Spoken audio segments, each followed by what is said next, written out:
welcome to calculus. I'm so excited to finally start talking a little bit about math. Okay.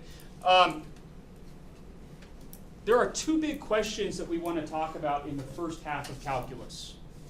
Okay? And they may seem like interesting questions to you, they may not. Okay? But even if you think the questions themselves aren't interesting, the consequences of the answers to these questions are huge. They completely revolutionized the world at the time calculus was done, and I think it sort of just changes your worldview having worked through these types of issues. Okay? The two questions I want to talk about are the linearization problem, also called the tangent problem, and then the other one is the instantaneous rate of change problem. Okay? So for the tangent line problem, what we notice is that we can approximate curves, well-behaved curves. We'll define that. It's going to take a little while. But if the curve has certain properties, we can approximate curves with straight lines. And this image sort of demonstrates this idea. Okay? So notice what happens. I've got the blue curve, and I've got the red line. And as I zoom in, the further and further I zoom, the better and better the red line approximates the blue curve. Okay? That's calculus. That's the first half of calculus. We're done. That is just one interesting idea, but we're going to have to be very rigorous in the way we talk about all of this. What does it mean to, how do you talk about zooming in math? Yeah, so that's something we could talk about. Yeah, but then again, decimal places with an atom, how 0.1 or 0.2 meters, that's pretty big. Okay? So what do we mean by zoom in far enough?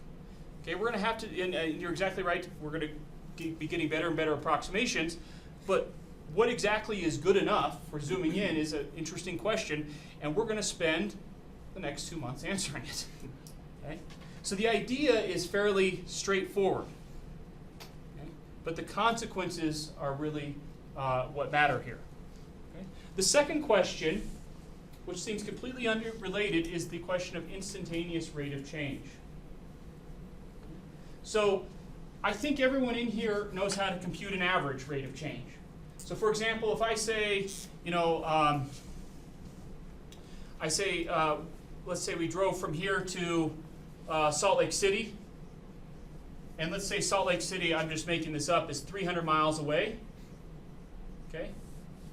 And we do that 300 miles and we drive there and it takes us, I don't know, maybe it takes us 5 hours to get there. Okay? How fast were we going? So people answer the question, they say, oh, we were going what? 60 miles per hour. And what do they really mean when they say we were going 60 miles per hour? Average. That was our constant rate, that we were averaging 60 miles per hour, right? If we all took a field trip to Salt Lake City, we wouldn't go through that stop sign out there at 60 miles per hour, right? Or turn left where you're not supposed to turn left, we wouldn't do that at 60 miles per hour, right? Okay? We'd get on the interstate, and at some point we'd be driving 75 miles per hour. Okay? So we can all compute average rates of change. Okay? We take the final quantity minus the initial quantity and divide by the change in the independent variable. Okay? We can all do this calculation. Question is how do we calculate instantaneous rate of change?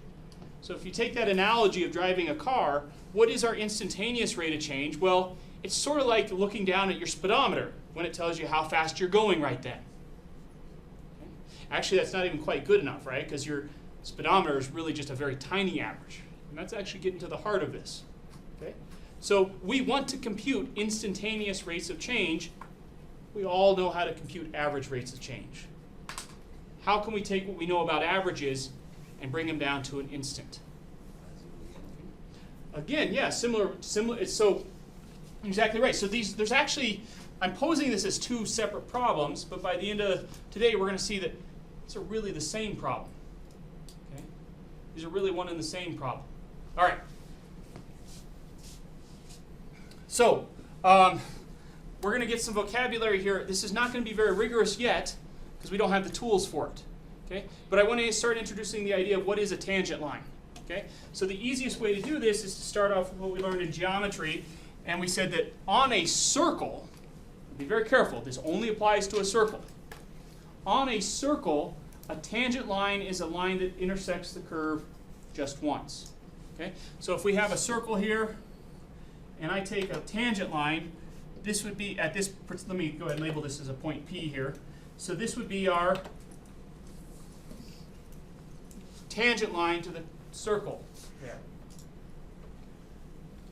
And you can see that I got it right because it only intersected the circle once. There's only one line that intersects the circle once. Now be very careful. Sometimes people only remember the first thing you say. That idea of a tangent line only intersecting the curve once only applies to circles. But it's going to give us our intuition for defining tangent lines to curves. Okay? Here's a better way to look at it. If I put sort of a direction arrow to this circle, like this, and I put a direction arrow on this tangent line, notice that at the tangent line, where it intersects the circle, those two arrows are the same. That might be a better way of thinking about what a tangent line is. Okay? Again, we actually aren't going to get a definition for a tangent line today. We're just starting to develop an intuition. Okay? Okay, so, oops, classic mistake. So, we want to go ahead and try to draw tangent lines to curves that aren't circles. Okay? So I'd like you to all try to draw a tangent line at each one of these points. Okay? Just give it a shot. If you get it wrong, that's okay. We'll just draw it a little better. Okay. Check with your neighbor. See what your tangent line looks like compared to theirs.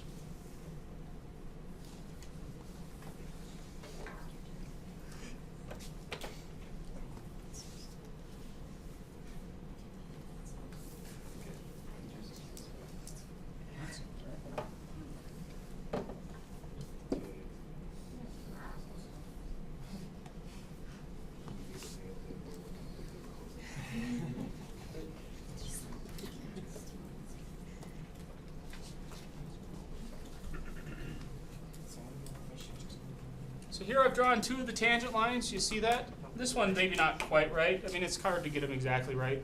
Okay. Did you see though what I mean? Again, go back to that idea of putting directional arrows on the curve and then put directional arrows on your tangent line and notice that those two agree with each other at the point. Okay? That's what I mean intuitively by a tangent line. Okay? And we could do one more for B. Double arrow. Yeah, the tangent line for point C is intersecting twice within the graph. Yes. Yeah, and in fact, I purposely put that point C on there, and I meant to draw its tangent line last. Okay. So remember, initially we said on a circle, a tangent line will only intersect the curve once. Okay. That's not true for a curve in general. Sometimes it is, sometimes it isn't. Okay? But a better understanding of it is these directional arrows. So this is indeed the tangent line to the curve at the point C, even though it intersects the curve more than once. In fact, it intersects it maybe 3 times, I think. Or more. Who knows what the curve's doing beyond what we can see. Okay? So be careful. So please don't take home from today that a tangent line only intersects a curve once. But here is something we can say locally, meaning in a small region. That is true. Okay? But maybe the better way to think about it is just this directional arrow idea that I've given you. Okay? Questions on that? Okay? So that's what we mean by a tangent line. We'll define that better next time. Okay? So flip it over to the next page. And folks, if you ever have a question of what page I'm on, something like that, what you wanted to write down, please just let me know. Okay? A fundamental question that we want to ask in calculus is, for those tangent lines back there, how do we find their slopes? We don't yet know why that's an important question to ask. Okay? But it is a fundamental question we're going to be asking in this class. How do we find the slopes of tangent lines? Okay? Remind me, how do we usually find the slope of a line? We use the slope formula. And what do you need to use the slope formula? Rise over run. 1 point. Usually you need 2 points, right? Usually you need 2 points. But if you look back at this, say, tangent line A over here, assuming this one only did intersect the curve once, how many points do we know? Just one, just the point of intersection. So how do you find the slope of a line when you've only got 1 point? Well, we're going to build the tools to do that. Okay. So normally, to find the slope of a line, we take 2 points and we use the slope formula. Remember this? Okay, so the slope formula, some of you said rise over run. Okay, it's the ratio of the change in height over the change in width. Okay, so oftentimes we write it this way: y2 minus y1 over x2 minus x1. Okay, that's our slope formula. Okay. Where these are the 2 points we're talking about. We've got the order pair x1 comma y1.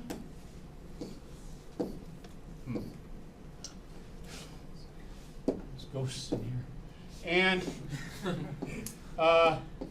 x2 comma y2. Sorry, I don't know why it's not letting me write over there.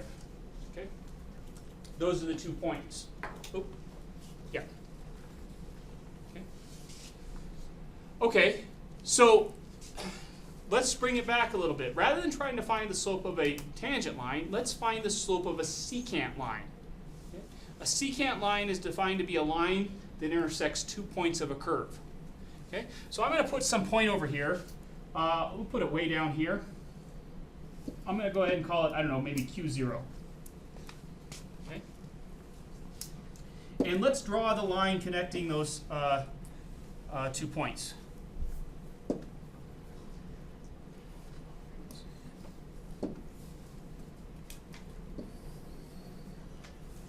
something like that. Okay? So could we find the slope of the line connecting these 2 points?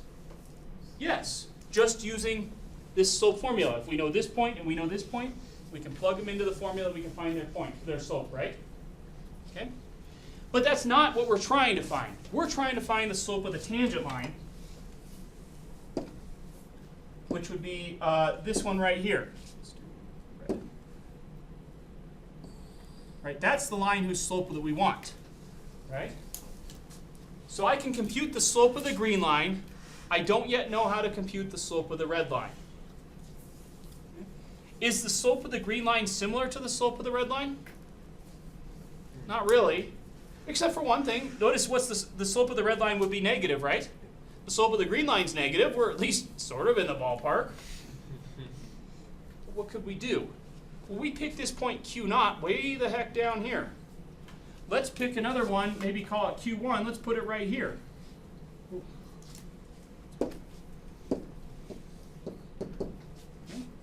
And let's find the slope of this secant line.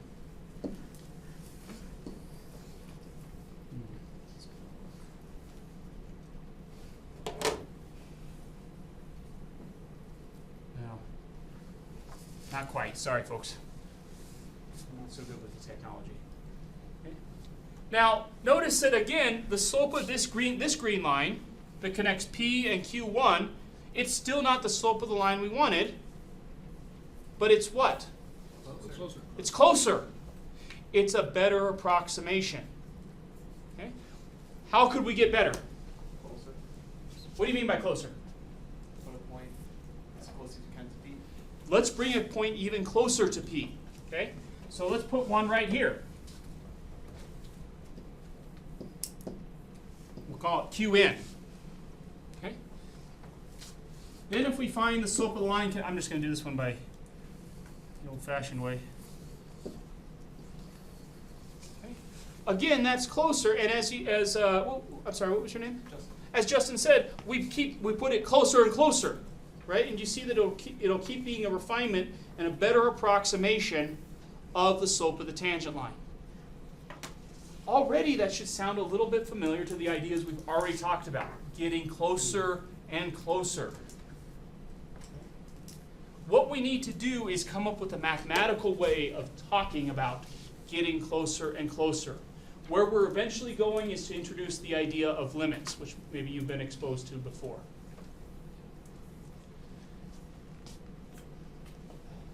I don't know how to do this.